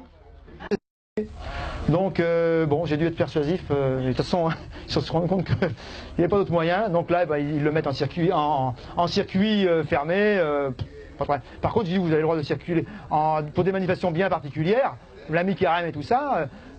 Pour anecdote, pour les Nantais, hein, il n'y avait pas que des Nantais ici, c'est vrai. Les chars de la mi-carême, ils sont tous, normalement, la grande majorité, sont sur des bases que j'ai homologuées. Ils sont tous en chariot porteur. Je les ai homologués un plateau, un conducteur, chariot porteur. Et puis bah, après, bah, ils peuvent se déplacer comme ça, comme ils veulent. Après, ils mettent leur décoration dessus. Mais au moins, c'est l'Amérique qui voulait avoir un véhicule qui soit vraiment homologué, qui soit clean. Voilà. Donc cela, niet. J'attaque la deuxième partie. Elle est beaucoup plus courte, hein, celle-là, hein, parce que, je rappelle, moi je suis responsable pour le Grand Ouest de la partie homologation. Je ne suis pas du tout responsable de la partie contrôle technique. Vu que j'ai eu une demande, et je savais aussi que j'allais avoir une demande, j'ai demandé à mes collègues de me donner quelques infos, voilà. Donc, les nouveautés. Alors, on va classifier maintenant les défaillances en 3 catégories. Les défaillances mineures, aucune incidence notable sur la sécurité du véhicule ou sur l'environnement. C'est un détail qui ne va pas, bon, voilà, c'est mineur. Les défaillances majeures, susceptibles de compromettre la sécurité du véhicule. Par exemple, une efficacité de freinage qui n'est pas terrible, qui est en dessous de ce qu'on réclame, un petit peu. De compromettre la sécurité du véhicule, d'avoir une incidence négative sur l'environnement, par exemple de polluer, et de mettre en danger des autres usagers de la route. Donc ça, c'est des défaillances majeures. Tout ça, ça existait déjà, les mineurs et les majeurs existaient déjà auparavant, on n'a rien changé. Et on a donc créé les défaillances critiques, qui constituent un danger direct et immédiat pour la sécurité routière, ayant une incidence grave sur l'environnement. D'accord? Alors, la nouveauté en VL, il manque, je pense qu'il y avait une... Non, la photo, ouais, elle est après la photo. Les défaillances critiques, c'est ça la nouveauté en VL. En PL, il n'y a pas de changement. Hein. Enfin, pas de changement important, du moins. La nouveauté en VL, c'est que maintenant, les défaillances critiques, maintenant, elles existent en VL, alors qu'elles existaient depuis toujours en véhicule lourd. Depuis toujours, les véhicules lourds ont eu l'interdiction, enfin, nous on appelait autrefois l'interdiction de circuler, c'est-à-dire la défaillance critique. On disait, voilà, le véhicule, il tient pas dans la pente, il a un frein de parc dans la pente à 12%, il glisse, eh ben, il a aucune raison qu'on lui laisse un mois pour circuler, 2 mois pour les voitures particulières. Donc, on l'interdit de circuler. Donc là maintenant, c'est ce qui se passe pour les voitures particulières. Pareil, c'est l'Europe qui a imposé. C'est pas mal, ça marche très bien sur les poids lourds depuis 40 ans. Hein. Ces défaillances critiques vont permettre d'évaluer plus finement l'état des véhicules. C'est-à-dire qu'on va avoir une nuance entre freinage mauvais et freinage très mauvais. Voilà, en gros. Mais il n'y a pas que sur le freinage. Hein. C'est vraiment réservé aux défaillances les plus graves et heureusement rares. Hein. Par exemple, vous n'avez pas de liquide de frein. Ben, la moindre des choses, c'est quand même qu'on l'interdit de circuler. Disque de frein cassé, mauvaise fixation des roues, des sièges conducteurs non fixés, des ancrages de ceinture arrachés. Je peux vous dire que nous, on a accès à des sites, de centres de contrôle qui se partagent, ils sont en réseau, ils sont en réseau, ils se postent leur photo. Tiens, regardons ce que j'ai fait aujourd'hui, regarde les conneries que j'ai trouvées. C'est dingue, hein. Faut vraiment, y a des choses, on se dit, mais où ils ont la tête, ils ont les gens, hein. Voilà. Donc, moi, quand un contrôleur, il voit un disque qui est totalement fêlé comme ça, eh ben, désolé, il n'a pas circulé. On va pas lui laisser 2 mois. Parce que dans 2 mois, ben voilà, il va plus avoir de frein du tout. Il va perdre un morceau de disque. Et donc, moi, ça me choque pas que ce véhicule-là, on l'interdit. Mais c'est ces véhicules-là qu'on va interdire de circuler, hein. 95% des véhicules, ils n'auront pas de problème, hein. Mais sachez qu'il y a quand même des poubelles qui circulent. Donc, l'évolution. Ben, j'étais à peine, j'avais même pas commencé la réunion. Il y a quelqu'un qui commençait, alors je ne vais pas dire m'agresser, mais m'interpeller sur ah attention, on va multiplier par 2 le nombre de contrôle. Faux, faux et archi faux. Aujourd'hui, il y a 123 points de contrôle. Demain, il y en a 133. Bon, une dizaine de points de plus, c'est pas énorme, c'est pas un gros changement. Et encore, certains, c'est des points qui ont été retravaillés, redivisés pour les rendre plus significatifs, plus explicatifs. Donc c'est pas là-dessus. C'est l'introduction d'un nouveau niveau de défaillance critique qui, mathématiquement, va vous augmenter votre nombre de défaillances, qui va passer de 459 autrefois, hein, enfin aujourd'hui je veux dire, à 610. Alors c'est dire, on a augmenté de 459 à 610 le nombre. Ah oui, c'est sûr, oui, mais il faut regarder.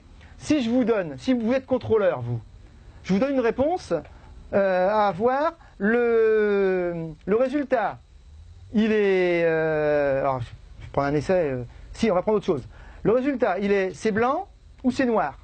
Vous avez que 2 solutions. Vous me répondez blanc ou noir. Ça, c'est blanc ou c'est noir. Certains vont me dire blanc, d'autres vont me dire noir, peu importe, on s'en fout. Mais vous avez que 2 réponses. Maintenant, si j'introduis la notion de gris, ben, c'est blanc, noir ou gris, j'ai multiplié par 3. J'avais que 2 solutions. Maintenant, j'en ai 3 solutions. Blanc, noir ou gris. Ben là, je vais dire gris. D'accord? Donc, ça fait qu'au lieu d'avoir 2 défauts, ou 2 observations, je vais en avoir 3. Je vais en avoir 50% de plus. Mais ça ne veut rien dire. Le contrôle, il est le même. J'ai contrôlé ça, je devais contrôler qu'il était blanc ou il était noir. Bon, il s'avère qu'on me donne la possibilité de dire qu'il est gris. Eh bien, je vais dire qu'il est gris. Mais il n'y aura pas plus de défauts. J'aurais contrôlé avant en blanc ou en gris, peu importe. Mais voilà.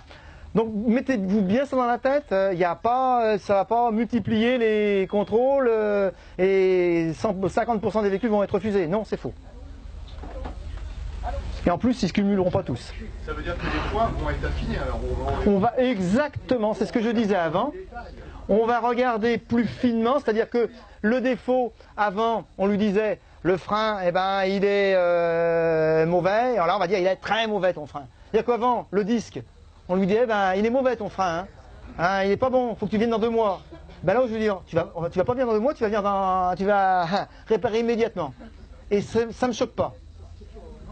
Quand vous voyez les photos de ce qui correspond à des points de critique, on se dit, bah oui, heureusement. Et c'est dommage que même avant, on ne l'ait pas fait plus tôt. On le fait, je vous dis, pour le poids lourd, depuis vitam aeternam. Moi, j'ai commencé ma carrière en tant que chef de centre de contrôle, hein, à la DRIR.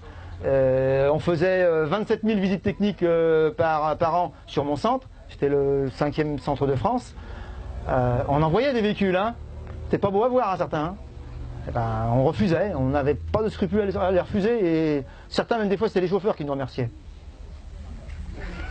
3 types de contrôle, 3 types de résultats, pardon. Donc, bah, ils sont liés avec les défauts qu'on a trouvés. Hein. Absence de toute défaillance majeure ou critique, le favorable. Vous avez 2 mois, 2 ans, pardon, comme aujourd'hui. Hein. Vous avez au moins une défaillance majeure et absence de défaillance critique. Bah, c'est comme aujourd'hui, le résultat, il est défavorable, et vous avez 2 mois pour réparer votre véhicule. Comme aujourd'hui, on vous laisse 2 mois pour représenter. Attendez. On vous laisse 2 mois pour représenter le véhicule. On vous laisse pas 2 mois pour réparer en toute rigueur, hein, d'accord? C'est vous informer que votre véhicule a un défaut, vous le réparez tout de suite. Si dans les 2 mois, vous avez 2 mois, qu'il y a un accident, et que la cause de cet accident, c'est un des défauts qui a empiré, votre responsabilité est engagée. Sachez-le. Hein? Donc comme aujourd'hui, le propriétaire du véhicule disposera de 2 mois pour justifier des réparations avec une contre-visite uniquement. Si maintenant il y a au moins une défaillance critique, bien entendu il va être défavorable, ça va de soi. Hein. Le contrôle il est valide jusqu'à la fin de la journée. Votre véhicule, on ne vous dit pas vous rentrez à pied. Voilà, vous rentrez chez vous avec ce véhicule-là. Mais vous n'avez plus le droit de circuler avec. Hein. Si vous circulez, c'est à vos risques et périls. C'est pour aller chez le garagiste à la limite ou encore que... Voilà. Votre but c'est du contrôle technique, vous l'amenez au garage, pas de problème. D'accord? Mais c'est à vous de justifier après que vous allez vraiment du garage. Après, si vous le roulez avec, vous êtes en tort. Donc le contrôle il est valide jusqu'à la fin de la journée. Le véhicule ne sera en aucun cas immobilisé par le contrôleur à l'issue du contrôle. C'est pas le contrôleur qui va appeler la police et dit venez arrêter là, je viens d'en refuser un, vous allez pouvoir le toper. Non, c'est faux. Mais est-ce que le contrôleur a le droit de faire signer une décharge de non-responsabilité? Non, le contrôleur il a fait son boulot. Il a contrôlé, il a attesté que le véhicule il était avec une défaillance critique, point à la ligne. Après le propriétaire, le conducteur il est grand, il est majeur, il a un permis, il sait ce qu'il a le droit de faire. Donc, il incombera en revanche au propriétaire de mettre en place toutes les mesures nécessaires afin de ne pas mettre ou maintenir son véhicule en circulation avant d'avoir effectué les réparations. Le propriétaire disposera également dans ce cas, écoutez bien, d'un délai de 2 mois pour justifier de ces réparations. C'est-à-dire que dans les 2 mois, quand il représentera son véhicule, il ne va pas avoir une visite complète, on va avoir une contre-visite uniquement pour le point qui sera mauvais. Oui, c'est ça.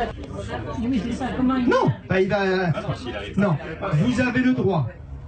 Avec votre camping-car, moi ça m'arrive de le faire, mon camping-car poids lourd, des fois, comme je l'utilise pas tout le temps, la visite technique est dépassée, eh bien je vais au contrôle technique, mais j'ai mon autorisation, c'est le droit, c'est prévu dans le code de la route, ça. C'est prévu dans le code de la route. Je le pratique moi-même. Tant que vous êtes capable de prouver que vous avez rendez-vous tout à l'heure, à 17h, au centre de contrôle technique, que vous êtes sur la route du centre de contrôle technique, les flics ne vous diront rien du tout. Même si c'est dépassé. Même si c'est dépassé, bah oui. Est-ce que vous avez vu? Est-ce qu'aujourd'hui vous venez quand... Non, vous venez pas sur les dépannages aujourd'hui. C'est pareil. Voilà. Temps de contrôle. Le contrôle périodique, au-delà des premières semaines, parce que automatiquement les contrôleurs ils vont être obligés de s'habituer, hein, mettez-vous à leur place, ils vont avoir 3 solutions, ils vont être un petit peu de temps, il va peut-être durer un peu plus longtemps. Mais après, ça mettra le même temps. Qui disent blanc, noir ou gris, enfin qui disent blanc ou noir, ou qui disent blanc, noir ou gris, et la solution, la réponse c'est blanc, noir ou gris, ça ne lui changera rien du tout. Il aura fait le même contrôle, il aura les mêmes contrôles, d'accord? Si ça dure pareil, pourquoi ça va augmenter?